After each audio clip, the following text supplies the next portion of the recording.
بسم اللہ الرحمن الرحیم۔ آپ مشاہدہ فرما رہے ہیں ہمارا یوٹیوب چینل ڈاکٹر محمد بلال دانش کے ساتھ۔ تو آج جمعۃ المبارک کی اس ساعت میں ہم آپ کو خوش آمدید کہتے ہیں۔ انتہائی اہم عنوان کے ساتھ الحمدللہ حاضری ہو رہی ہے۔ ایک ایسا عنوان جو عبادت ہے، ایک ایسا عنوان جو شوق ہے، ایک ایسا عنوان جو اللہ کی زیارت کے ساتھ جڑا ہے، اور ہماری مراد جو ہے وہ بیت اللہ شریف میں، بیت اللہ الحرام میں حجاج کا جمع ہونا اور حج جیسی عبادت کو پرفارم کرنا ہے۔ جاننے کی ضرورت یہ ہے کہ حج کسے کہتے ہیں۔ حج عربی زبان میں اس کے جو لغت میں معنی ہیں وہ جسٹ زیارت کے ہیں، کسی بھی مقدس چیز کو دیکھنا اور خدا کا حکم سمجھ کے اس کو دیکھنا حج کہلاتا ہے۔ اصطلاح شریعت میں بیت اللہ شریف کو عبادت کی غرض سے دیکھنا حج کہلاتا ہے۔ بینگ اے مسلم، ہمارا قرآن پر پورا کامل یقین ہے، اور قرآن مجید کے جو آیات بینات ہیں انہوں نے ہر ایک حکم خداوندی کو خوب واضح کیا ہوا ہے۔ تو اللہ سبحانہ وتعالیٰ نے پوری سورت اس میں نازل فرمائی ہے، اور اس کا نام ہے الحج۔ اس میں اللہ تعالیٰ نے حج کے احکامات بتائے ہیں، مناسک سکھائے ہیں امت کو، اور حج کیسے ادا کرنا ہے یہ بتلایا ہے، اور کن کاموں سے حج متاثر ہو جاتا ہے، اس کی صحت برقرار نہیں رہتی، ان جن سے منع کیا ہے۔ اللہ سبحانہ وتعالیٰ فرماتے ہیں قرآن مجید میں کہ اعوذ باللہ من الشیطان الرجیم، الحج اشہر معلومات فمن فرض فیہن الحج فلا رفث ولا فسوق ولا جدال فیہن الحج، صدق اللہ العظیم۔ اللہ فرماتے ہیں کہ حج کے مہینے معلوم ہیں، بس جس نے فمن فرض فیہن الحج، جس پر حج فرض ہوا اور وہ حج کو کرنے کو آیا، فلا رفث، نہ تو اس نے میلان کیا عورتوں کی طرف، نہ تو اس نے شہوت کے خیالات اپنے اوپر غالب کیے، ولا فسوق، نہ ہی اس نے کسی کو گالی گلوچ کی، سب و شتم کیا، ابیوزمنٹ سے اوائڈ کیا۔ تو آگے فرمایا ولا جدال فیہن الحج، نہ ہی اس نے کسی سے جھگڑا کیا کسی بنیاد پر، تو ایسے شخص کا حج جو ہے وہ مقبول ہے۔ حدیث یہاں پہ ملاتے ہیں، نبی علیہ الصلاۃ والسلام نے ارشاد فرمایا کہ جس آدمی کا حج قبول ہو گیا وہ ایسے ہے جیسے آج اس کی ماں نے اس کو جنا۔ جیسے کوئی بھی بچہ پیدا ہوتا ہے تو اس کے ذمے کوئی قصور نہیں ہوتا، کوئی گناہ نہیں ہوتا، کوئی بوجھ نہیں ہوتا۔ تو فرمایا کہ جس کا حج قبول ہو گیا تو حج بہت بڑی عبادت ہے، اور حج نصیب والوں کو ملتی ہے۔ کچھ روایات میں ہے جس پر تحقیق کرنا بھی باقی ہے کہ اللہ تعالیٰ نے جب انسانوں کی ارواح کو جمع کیا عالم ارواح میں اور ان سے خطاب کیا تھا، تو جن لوگوں نے لبیک کہا تھا، قرآن مجید کہتا ہے، اس میں اس کی طرف اشارہ قرآن میں بھی موجود ہے، جس نے ایک دفعہ کہا تھا وہ ایک حج کرے گا، جس نے 2 دفعہ اللہ کو لبیک کہا تھا وہ 2 حج کرے گا، اور جتنی مرتبہ کسی نے کہا، کہتے ہیں کہ مجدد الفسانی رحمہ اللہ نے شاید اس سے کئی زیادہ دفعہ ان کی روح نے لبیک کہا، تو اللہ نے اپنے جو ہے بیت اللہ الحرام کی بارہا ان کو زیارت نصیب فرمائی۔ اللہ تعالی ہمیں بھی اللہ کرے کہ ہم نے بھی لبیک کہا ہو اچھے طریقے سے، اور ہمیں حاضری نصیب فرمائے۔ حج اور عمرہ میں فرق ہے۔ عمرہ آپ کسی بھی وقت کر سکتے ہیں، لیکن حج جو ہے یہ ایک تو فرض عبادت ہے، اور حج جو ہے یہ مہینوں کے ساتھ خاص ہے، یہ نہیں ہو سکتا کہ کوئی اور مہینوں میں جائے۔ ہاں یہ علیحدہ بات ہے، حدیث میں آتا ہے نبی علیہ الصلاۃ والسلام نے ارشاد فرمایا کہ جس نے رمضان میں عمرہ کیا اس نے میرے ساتھ حج کیا، اس درجے کا اس کو ثواب ملے گا۔ تو حج کا بہت زیادہ ثواب ہے، اور قرآن مجید کہتا ہے، دراصل اس کی تاریخ کیا ہے، تھوڑا سا اس طرف جاتے ہیں۔ حضرت ابراہیم علیہ الصلاۃ والسلام اللہ کے ایک برگزیدہ نبی ہیں، جو ابو البشر بھی ہیں، نبیوں کے باپ بھی ہیں، یعنی خاص طور پہ ملت رسول اللہ جو ہے اس کے جو ہے وہ انسیسٹرز میں سے ہیں، بڑے آدمی ہیں، بڑے بزرگ نبی ہیں۔ ان کے حوالے سے قرآن کہتا ہے کہ ہم نے حضرت ابراہیم کو حکم دیا کہ کعبے کی تعمیر کرو، چونکہ کعبہ جو ہے طوفان نوح میں ڈیمولش ہو گیا تھا، اس کی بلڈنگ جو ہے۔ یہاں یہ بھی بتاتا چلوں، اگر یہ کعبہ بالکل ریون ہو جائے، اللہ نہ کرے، تو یہ کعبہ پھر بھی رہے گا، کیونکہ حدیث میں آتا ہے اصل کعبہ یاقوت کا خیمہ ہے جو ملائکہ نے جنت سے اتارا ہے اس جگہ پر، اور وہ ختم نہیں ہو سکتا۔ تو حضرت ابراہیم نے اس کی اثر نو تعمیر کی، جناب اسماعیل بھی ساتھ تھے۔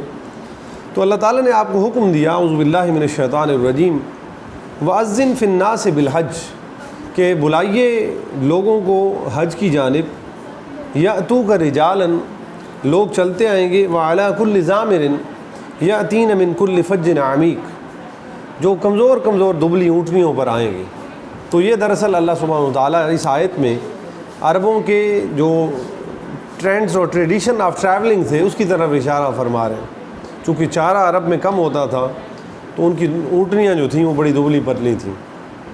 آج ہم دیکھیں تو جدید ذرائع ہیں جی، جہاز آ رہے ہیں جا رہے ہیں، جیسا کہ الحمدللہ وطن عزیز سے پہلی جو فلائٹ ہے حج کی اس دفعہ کے لیے وہ 21 مئی کو کراچی سے PK 773 جو ہے وہ لاکھوں اپنا سینکڑوں حجاج کو جو ہے وہ لے کر پہنچ چکے۔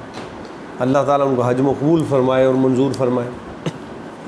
اس کے بعد جو بحث آ جاتی ہے کہ حج کے اندر سیکوینس کیا ہے، تو سب سے پہلے جب حاجی بیت اللہ میں پہنچتا ہے تو چونکہ حج تو نام ہی کعبہ کو دیکھنے کا ہے، پھر ضمناً ان جگہوں پہ دیکھنے ان چیزوں کو جو ان کو کعبہ کی وجہ سے عزت ملی ہے، تو طواف قدوم کرنا ہوتا ہے، ایسا طواف جو ویلکم کہہ لیں، کعبہ اس کو خوش آمدید کہہ رہا ہوتا ہے۔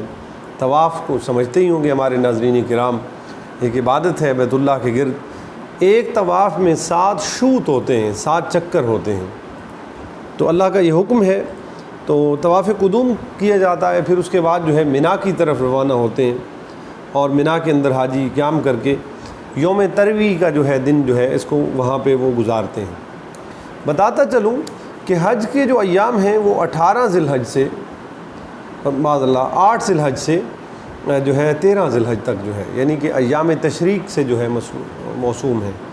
اور ایام تشریق میں جب حاجی وہاں پہ کہہ رہے ہوتے ہیں لبیک اللہم لک لبیک ان الحمد والنعمۃ لک والملک لا شریک لک والملک، تلبیہ پڑھ رہے ہوتے ہیں، سلوگن آف دی پلگرمیج یہ ہے، تو یہاں پہ عام مسلمانوں کو حکم دیا کہ تم بھی اللہ کی کبریائی بیان کرتے رہو، اور حج کے دنوں میں اللہ اکبر کثرت سے پڑھو، وَلِتُكَبِّرُوا اللَّهَ عَلَىٰ مَا هَدَاكُمْ کی طرف اشارہ ہے۔ تو ایام تشریق میں پھر سب سے اہم جو عبادت ہے وہ عرفہ کے اندر میدان عرفات میں قیام کرنا ہے، بالکل ننگے سر ننگے پاؤں، اور وہاں پہ وقوف عرفہ جو ہے یہ حج کا رکن اعظم ہے، جس نے عرفہ نہیں کیا اس کا حج نہیں ہوا۔ تو میدان عرفات میں یہ ایک میراکل ہے کہ مور دین 30 to 50 لاکھ پیپل جو ہے ایک جگہ پہ جمع ہوتے ہیں، اور نہ ہی کوئی اتنا بڑا انسیڈنٹ الحمدللہ ہوتا ہے اور نہ ہی کچھ اور۔ یہ روحانی برکت کی دلیل ہے، یہ اللہ کی رحمت اور اللہ کی توجہ کی دلیل ہے۔ پوری دنیا میں ورلڈ میں کتنے کتنے اسٹیڈیمز ہیں، کمپیرزن تو نہیں بنتا، کرنا بھی نہیں چاہیے، لیکن ہم اہل عقل کو جو ہر بات میں لاجک ڈھونڈتے ہیں ان کو دعوت دینا چاہتے ہیں، تو ان سیمی کیا کا کیا ہو جاتا ہے وہاں پہ، لیکن یہاں ایسا نہیں ہوتا۔ وجہ اس کی پھر یہی ہے کہ سارے کے سارے اللہ کے مہمان ہوتے ہیں اور اللہ خود میزبان ہوتے ہیں۔ اس کے بعد وقوف عرفہ کے بعد رمی جمار کا جو ہے حکم ہے، یعنی شیاطین کو پتھر مارنا، علامتی شیاطین رکھے گئے ہیں۔